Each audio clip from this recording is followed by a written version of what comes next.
प्यासी चुड़ैल, एक भयानक कहानी। नमस्कार दोस्तों, स्वागत है आपका हमारे खास पॉडकास्ट भूतिया किस्से में। आज हम आपको एक ऐसी कहानी सुनाने जा रहे हैं जो सुनकर आपके रोंगटे खड़े हो जाएंगे। ये कहानी है रामपुर गांव की, जहां हर पूर्णिमा की रात एक चुड़ैल का साया दिखाई देता है। कहानी का नाम है प्यासी चुड़ैल। तो आइए शुरू करते हैं आज की डरावनी कहानी। रात का अंधेरा घना था और रामपुर गाँव के लोग अपने घरों में दुबक सो रहे थे। रामपुर की यह रात बाकी रातों से थोड़ी अलग थी, क्योंकि आज पूर्णिमा की रात थी। यह वही रात थी जब गांव के बुजुर्ग लोग एक पुरानी और भयावह कहानी सुनाते थे। ये कहानी थी एक प्यासे आत्मा, एक चुड़ैल की, जिसका नाम था रुक्मिणी। सदियों पहले रुक्मिणी एक सुंदर और मासूम लड़की थी। उसकी आंखें जैसे चांद की चांदनी और उसकी मुस्कान जैसे खिलता हुआ गुलाब। वह अपने माता पिता की लाडली थी और सभी गाँव वाले उसे पसंद करते थे। लेकिन उसकी जिंदगी में एक अधूरापन था और वह था उसका प्यार राजन। राजन और रुक्मिणी का प्रेम स्वर्ग जैसा था। वे दोनों एक दूसरे के बिना रह नहीं सकते थे। राजन ने रुक्मिणी से वादा किया था कि वह उसे कभी नहीं छोड़ेगा और हमेशा उसके साथ रहेगा। लेकिन किस्मत को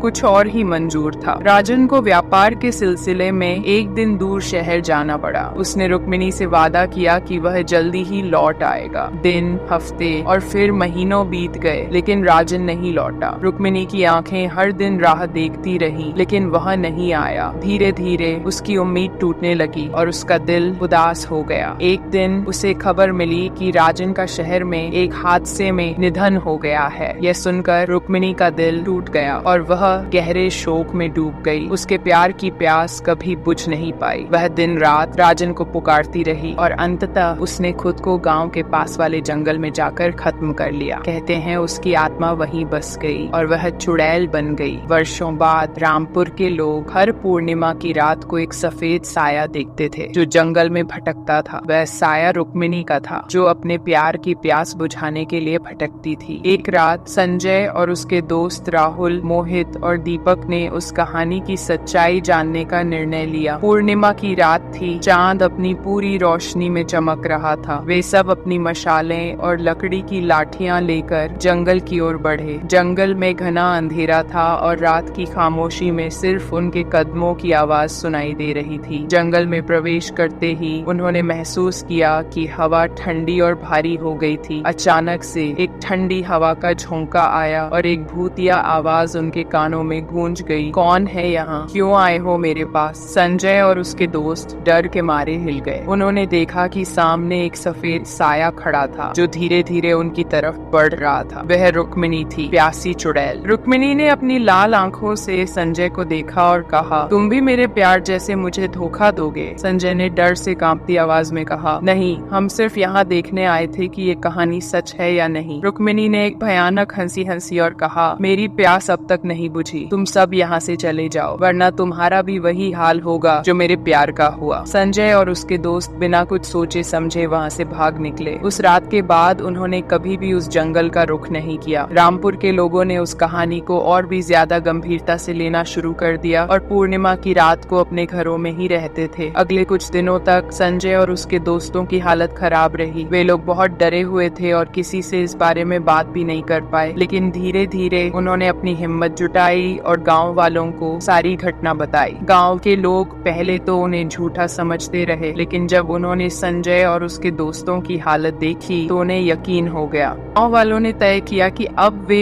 हर पूर्णिमा की रात को पूरी सतर्कता बरतेंगे और किसी को भी जंगल में जाने नहीं देंगे। उन्होंने रुक्मिणी की आत्मा की शांति के लिए पूजा पाठ और हवन करना शुरू कर दिया। एक दिन गांव में एक साधु महाराज आए। उन्होंने गांव वालों की परेशानी सुनी और कहा कि रुक्मिणी की आत्मा को शांति तभी मिल सकती है जब उसका अधूरा प्यार पूरा हो जाए। साधु महाराज ने गांव वालों को बताया कि उन्हें एक विशेष पूजा करनी होगी, जिसमें रुक्मिणी और राजन की आत्माओं को एक साथ बुलाया जाएगा और उन्हें तुम्हें शांति दी जाएगी। गांव वालों ने साधु महाराज के निर्देशानुसार पूजा की तैयारी शुरू की। पूर्णिमा की रात को गांव के सारे लोग मिलकर पूजा स्थल पर एकत्र हुए। साधु महाराज ने मंत्रोच्चारण शुरू किया और धीरे धीरे रुक्मिणी और राजन की आत्माएं प्रकट हुईं। साधु महाराज ने दोनों आत्माओं को आशीर्वाद दिया और कहा, अब तुम दोनों एक हो सकते हो। तुम्हारी प्यास और तड़प अब खत्म हो जाएगी। रुक्मिणी और राजन की आत्माएं एक दूसरे की ओर बढ़ीं और एक प्रकाश की किरण में विलीन हो गईं। गांव वालों ने देखा कि दोनों आत्माओं के चेहरे पर शांति और संतोष था। उस रात के बाद रामपुर में कभी भी रुक्मिणी की आत्मा का साया नहीं देखा गया। गांव वाले जानते थे कि अब रुक्मिणी और राजन दोनों को शांति मिल गई है और वे स्वर्ग में एक साथ हैं। आज भी रामपुर के लोग इस कहानी को सुनाते हैं और बताते हैं कि कैसे सच्चा प्यार हर बाधा को पार कर सकता है। रुक्मिणी और राजन की कहानी ने यह सिखाया कि प्रेम की शक्ति सबसे बड़ी होती है और सच्चा प्यार कभी नहीं मरता। लेकिन कहानी यही खत्म नहीं होती। कुछ महीनों बाद संजय ने महसूस किया कि उसके सपनों में अजीब सी घटनाएं होने लगी थी। उसे बार बार वही जंगल दिखाई देने लगा जहां वह और उसके दोस्त गए थे। सपनों में उसे एक अनजाना साया उसे पुकारता हुआ महसूस होता था। एक रात संजय ने सपने में देखा कि वह फिर से उसी जंगल में खड़ा है। इस बार उसे रुक्मिणी की आवाज सुनाई दी, संजय, मुझे अभी भी शांति नहीं मिली है, मेरी प्यास अभी भी बाकी है। संजय जाग गया, पसीने से तर और दिल की धड़कनें तेज। उसने समझा कि रुक्मिणी की आत्मा अब भी शांति की तलाश में है। संजय ने अपने दोस्तों को बुलाया और उन्हें अपने सपनों के बारे में बताया। वे सभी डर और उत्सुकता के साथ फिर से उस जंगल में जाने का निर्णय लिया। इस बार वे साधु महाराज के साथ गए, जिन्होंने उन्हें बताया कि रुक्मिणी की आत्मा को पूरी तरह से शांति दिलाने के लिए एक आखिरी अनुष्ठान करना होगा। पूर्णिमा की रात को संजय, उसके दोस्त और साधु महाराज उस जंगल में गए। उन्होंने रुक्मिणी की आत्मा को बुलाने के लिए मंत्रोच्चारण शुरू किया। धीरे धीरे रुक्मिणी की आत्मा प्रकट हुई। इस बार उसकी आंखों में एक अजीब सी शांति थी। साधु महाराज ने उसे आश्वासन दिया कि अब उसकी प्यास पूरी तरह से बुझ जाएगी। उन्होंने एक विशेष मंत्र पढ़ा और रुक्मिणी की आत्मा धीरे धीरे प्रकाश में विलीन हो गई। संजय